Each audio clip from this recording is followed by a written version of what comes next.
With the news that Cole is not in, it's Cole out, Turkington, we look back at some of his greatest moments. Hello, welcome back. We are bringing you another 10 minutes with. You may have seen these last year, and we're bringing them back again for 2025. And we're going to concentrate on a driver profile this time round. Colin Turkington has obviously announced that he won't be back in the touring cars for 2025. So we're going to take a little look back over his career, where he's come from, what he's done throughout his career, more specifically the British touring cars, but how he got to the stage that he is now, being a 4-time British touring car champion. So he was born in Portadown, Northern Ireland in 1982 and started his car racing career in 1999 in the Fiesta Cup, something which his sons are now going on to do from this year onwards. Absolutely, yeah. He had 3 seasons in Fiestas and also did a winter series in Clios before taking that massive step up into the touring cars in 2002 with the famous Atomic Kitten MG. Yep. He looked a hell of a lot younger back then, didn't he? Age will do that, but yeah, it's mad, isn't it, to think that there's an actual pop band sponsored car. It'd be like sort of having what's good on kids these days, Little Mix, or the Charlie XCX MG. Well, MG doesn't exist anymore. So many things don't exist anymore. I know. So he spent 3 years in the MG, taking 2 wins in that car over 65 races, and had a best championship finish of 6th in 2004, before then moving on, which was a slightly strange move at the time, to Triple Eight and the Astra. Well, yes and no. Obviously, Vauxhall dominated the early 2000s with Plato, Muller and Thompson. Yep. So on paper, it was the car to be in if you wanted to be a champion. Yes. Yeah. So he took on the Vauxhall Astra in 2005, taking 2 further wins as well. But he didn't stay there for long, did he? No, in fairness, 2005 was the first time the Vauxhall wasn't top dog. A certain Honda Integra came to the grid that year, which we'll be covering in another video. Yep. So yeah, he in many ways chose the worst time possible to move across to Vauxhall. Yeah, so he has to not compound that mistake too much. He moved on in 2006 back to WSR, who was still racing the MGs at the time. He finished 3rd overall that season, starting to really almost cement his place in the touring cars. He was a front-running driver at that point and starting to show some class. Yeah, it would have been the Team RAC Orange MG of a certain Rob Collard, I think that was his first season's teammate. So yeah, and obviously those two had worked together in various guises over the coming years. 2 wins and 14 podiums. He stayed with that same team for a further 3 seasons, piloting a BMW 3 Series. One of my favourite touring cars. Yeah. Especially the livery they ran as well. And along with that, taking his maiden British touring car title in 2009.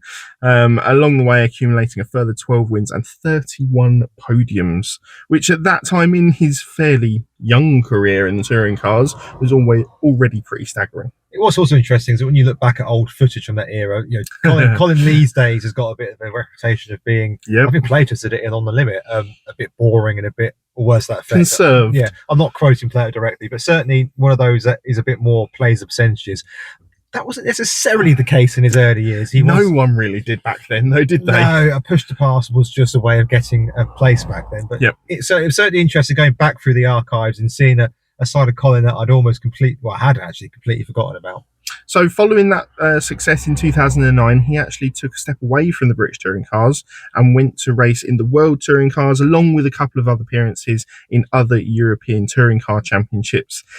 It never really worked out for him, and he never really found his place in those championships, though, did he? No, it's not a route that's not uncommon. We've seen Rob Huff, obviously didn't win the British touring cars, but he went off to compete worlds. Yvonne Muller's done the same. James Thompson did the same. Tom Chilton did a year, I'm sure. Prio's come the other way, back and forth. Yeah, and actually Prio hasn't really ever settled in the touring cars, British touring cars, where obviously he's very good in the world. So yeah, it is different. It is a completely different setup. I think you're right to say he didn't shine in the world touring cars, but I don't blame him for having a go. It's I'm always surprised that people like Plato never had a year in the world. That's always surprised me. So after that difficult couple of years, shall we call it, he did move back to the British touring cars in 2013 with eBay Motors and BMW once again. Was it a 4-year gap? Well, three. Three, was it really? Yeah, so 2010, 2011 and 2012, he was out of the championship. Wow. Back in 2013, finishing 5th overall, further increasing his win tally by another 5 wins. And in his second season back with the team, he took his second British Touring Car title at the wheel of BMW 1 Series at that point, completing a dominant season with 8 wins, 19 podiums, 11 fastest laps and 2 pole positions. He was the man to beat at that stage. Was that the eBay? Yeah. Yeah, it was the eBay. Yeah. Very nice indeed. Then in 2015, he took an unexpected move to BMR. Yeah, there's so much to come out in the future about the BMR years that aren't really known. Yeah, because in many ways it was like the super group, wasn't it, of who they actually had working there and driver-wise and whatnot. Yeah. In that first year, they drove the Volkswagen CC, and he was alongside none other than Jason Plato, Alan Menu, Warren Scott, and then Aaron Smith, now Aaron Taylor Smith. And it was a competitive season once again, showing his quality, finishing 4th in the championship, only beaten by Matt Neal, Shedden and Plato, who are stalwarts of the sport. In 2016... Not in that order, though. No, Shedden won the championship that year. Yeah. He continued with BMR into 2016, and the team brought a brand new car to the grid, the much maligned Subaru Levorg. Well, it was very much the is it a meme or whatever it is? The sometime maybe good, sometime maybe not so good. Yes. And he was actually the best place finisher in that Levorg in the championship that season. Again, 4th overall, despite being withdrawn from all 3 rounds at Thruxton that year. He was in the championship battle all the way to the final set of rounds at Brands Hatch. But then moved back to more comfortable ground and back to WSR with TMB BMW, back to where he feels at home, doesn't he? Yeah, it's where he's had his biggest successes throughout his touring car career. Yeah. And it's certainly where we've seen the best of Colin Turkington, shall we say, yeah. Yeah, he took his 3rd championship in 2018, going back-to-back again, winning in 2019 to take him joint level with Andy Rouse as a 4-time British touring car champion. And again, that was with 2 different BMWs. That was with 1 Series and a 3 Series again. He quite comfortably swapped between the 2, didn't he, in the BMWs? Yeah, I do think that his 4th is his least impressive. Yeah. Only because it had, I don't know if ifs and buts, but Camish had a massive break, had done everything and had the brake failure that handed the title to Turkington. There was also a little bit of the shine was taken off that year with some of the inter-team politics of Andy. It was Andy Jordan. Was the Pertec BMW? Yeah, a little bit. There's a little bit of politics between them internally and also between team dynamics. It all got, I would say, it got to sort of Plato Muller levels, but it did get anything like that takes the shine off things a little bit, doesn't it? Yeah, I certainly think his best win or championship win was in 2009. He was just that step above everyone else.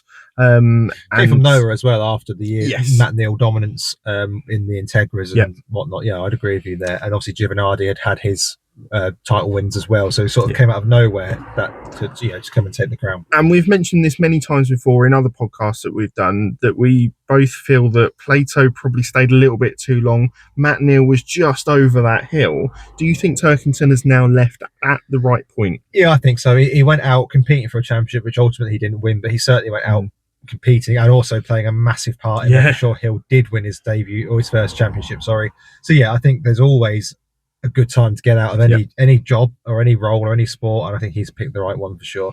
Yeah, it'll be interesting to see whether he does pop back at any time, even if it's like a guest drive or something like that, whether he'll go on to do any other racing.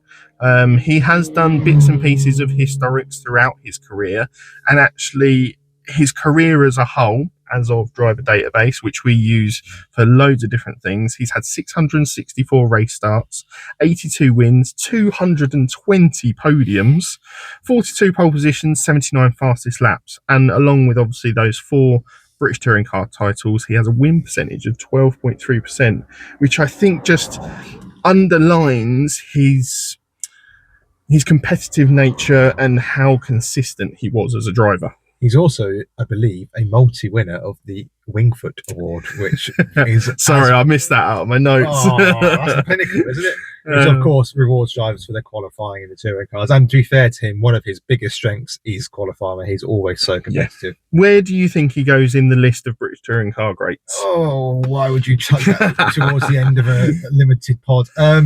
He's not the best of all time, but he's in the top 5. Yeah. In terms of my era of watching, he's in the top 3. Okay. But I wouldn't necessarily place him number 1. Yeah. Obviously, joint amount of most wins with Andy Rouse. Doesn't look like he's going to have...